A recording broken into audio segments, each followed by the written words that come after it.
नमस्कार, मैं तमन्ना। आप देख रहे हैं एलएच न्यूज़। बढ़ते हैं कुछ मुख्य समाचारों के साथ। समाज सेविका कृष्णा राणा से चुनाव के मद्देनजर खास बातचीत। अब खबर विस्तार से।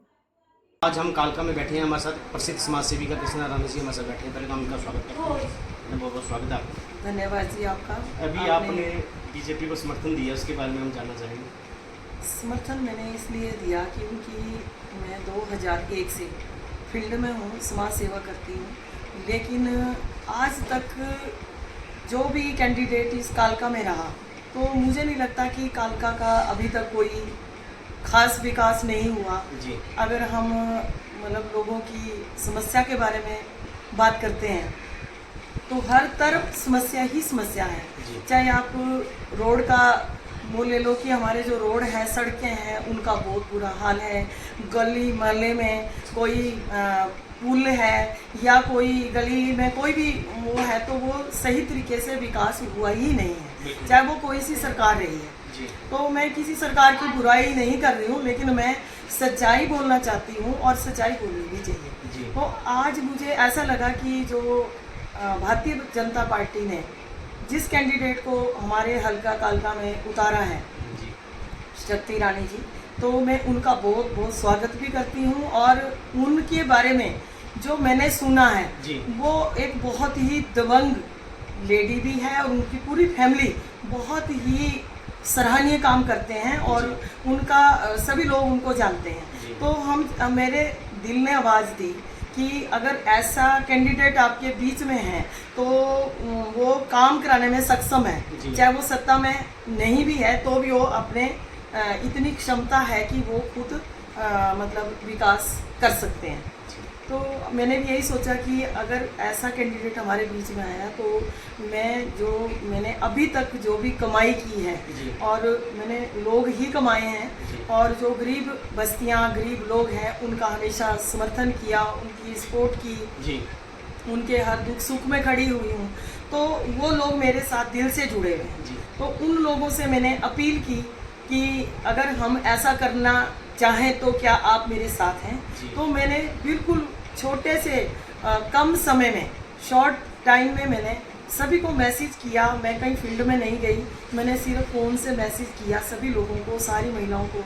और कल आपने जो प्रोग्राम देखा हमारा अम्बेडकर भवन में, तो मतलब कि 250-300 लेडीज़ वहाँ पर मौजूद। आपका वहाँ भी कहना था भी छोटे से मैसेज उन्होंने बुलाए हैं, काफ़ी महिलाएं रह गई हैं, तो उनको आप क्या संदेश देना चाहेंगे? वो ऐसे हुआ कि लेडीज़ तो तैयार थी, लेकिन कहीं गाड़ी में दिक्कत आ गई कि गाड़ियाँ वहाँ तक नहीं पहुँच पाई, जिसके कारण वो महिलाएं अपना वापस चली गई। कम से कम मतलब कि 3-4 गाड़ियाँ हमारी वापस गई है, तो वो यहाँ तक नहीं पहुँच पाई। तो फिर इस विषय में मैं यही कहना चाहती हूँ कि हम जो मेरी महिलाएं हैं वो सारी यहाँ पर अपना प्रण करके गई हैं कि हम बिना स्वार्थ के शक्ति रानी को समर्थन देंगे और उनको वोट डलवाएंगे। अपने जितने भी लोग हैं, उनके अपने रिश्तेदार हैं जो उनके गांव पड़ोस के हैं, जो किसी कारण नहीं आ पाई महिलाएं, और भी काफ़ी थी, तो उन सभी को वो मैसेज भी करेगी और उनसे पूरी अपील करेगी कि सभी जितनी मेरी महिलाएं, जितना मेरा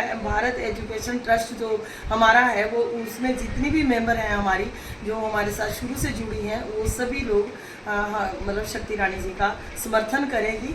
और अगर शक्ति रानी जी ने जो वहाँ पर कल हमारे से वादे किए हैं, अगर उन वादों पे वो सच में खरे उतरते हैं, उम्मीद है हमें कि वो सच में खरे उतरेंगे, तो हम हमेशा उनके समर्थन में खड़े रहेंगे जब तक भी हम रहेंगे। तो कल पहली बार राजनीतिक मंच था, आपको कैसा एक्सपीरियंस रहा?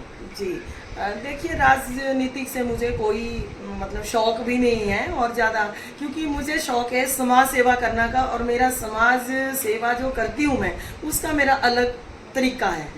क्योंकि एक तो जो सच में सच्चाई जो होती है, सच्चाई का सामना हर कोई नहीं कर सकता है, तो मैं हमेशा सच का साथ देती हूँ।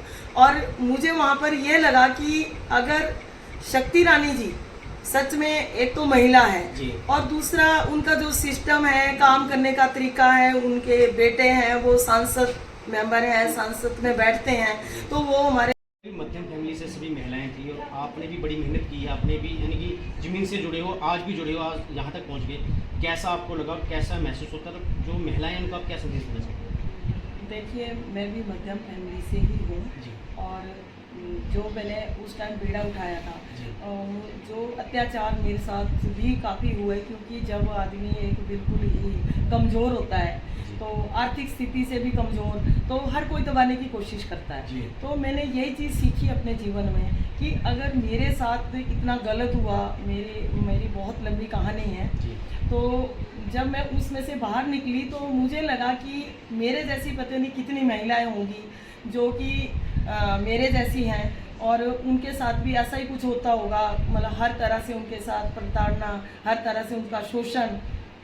तो उस चीज़ की मैंने शुरू से लेके आवाज़ उठाई और 2000 से मैं जुड़ी थी और मैंने एक छोटी सी संस्था बनाई थी जिसके माध्यम से मैंने स्टार्ट किया था काम, और उससे बढ़ते बढ़ते और मैंने फिर काफ़ी केसेज लड़ने में महिलाओं के लिए वकील उपलब्ध करवाना और ये सारे काम किसी भी अधिकारी से जाके भिड़ना, उनकी जो भी समस्या है उनको रखना, और कई अधिकारी भ्रष्ट होते हैं उनके साथ भी मैंने काफ़ी बहस बसाई करनी, उनसे काफ़ी मैंने मतलब न्याय दिलाने के लिए काफ़ी संघर्ष किया।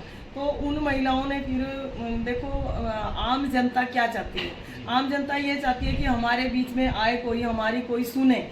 तो मुझे नहीं लगता कि यहाँ के जितने भी लीडर थे या समाज सेवा करने वाले लोग थे, उन्होंने इतनी गहराई से उन लोगों तक वो पहुँचे और उन लोगों के साथ मतलब उनका साथ दिया हो। तो वो लोग मेरे से दिल से जुड़े हैं क्योंकि उनकी हर समस्या में मैं खड़ी हुई हूँ। और वो महिलाएं हैं जो वो जिता भी सकती हैं और हरा भी सकती हैं। वो ऐसी कौम है। तो उनमें सारी जितनी भी हैं, वो जितनी महिलाएं हैं वो हर जाति से हैं, कोई वो एक जाति की महिलाएं नहीं हैं, वो हर जाति से सारी महिलाएं जुड़ी हैं मेरे साथ। और हमेशा मैं पहले भी उनके बीच में रही हूँ, आज भी मैं उनके बीच में हूँ। चलो पहले से स्थिति अब थोड़ा बेटर है क्योंकि बच्चे अच्छा कमाने खाने लग गए, तो थोड़ा सा मतलब ठीक हो गया सिस्टम, लेकिन मैं आज भी वही हूँ। उन लोगों के लिए मैं आज भी वही कृष्णा राणा हूँ जो आज से 20 साल 25 साल पहले थी। और ऐसे ही आगे और ऐसे हमेशा जब तक जीऊँगी तब तक मेरा यही सपना है कि मैं महिलाओं के बीच में रहूँगी, हर महिला की आवाज़ उठाऊँगी, हर महिला के साथ खड़ी हूँ। किसी की कोई भी दिक्कत परेशानी है तो अगर मेरे तक मैसेज आता है तो मैं सबसे पहले खड़ी हूँ। आपने देखा ये खास बातचीत थी। कहते हैं कि खुद ही को कर बुलंद इतना, खुदा भी हर जन्म से पहले पूछे, बोल बंदे तेरी रजा क्या है। मैं सुनील शर्मा, मेरे साथ पारस शर्मा। इसी प्रकार की जानकारी प्राप्त करने के लिए जुड़े रहें LH न्यूज़ के साथ, और किसी भी प्रकार का विज्ञापन देने के लिए, अपनी समस्या को सरकार तक पहुंचाने के लिए नीचे दिए गए नंबर 9996504371 पर संपर्क करें। न्यू अपडेट्स के लिए चैनल को लाइक, शेयर, सब्सक्राइब करना ना भूलें। धन्यवाद।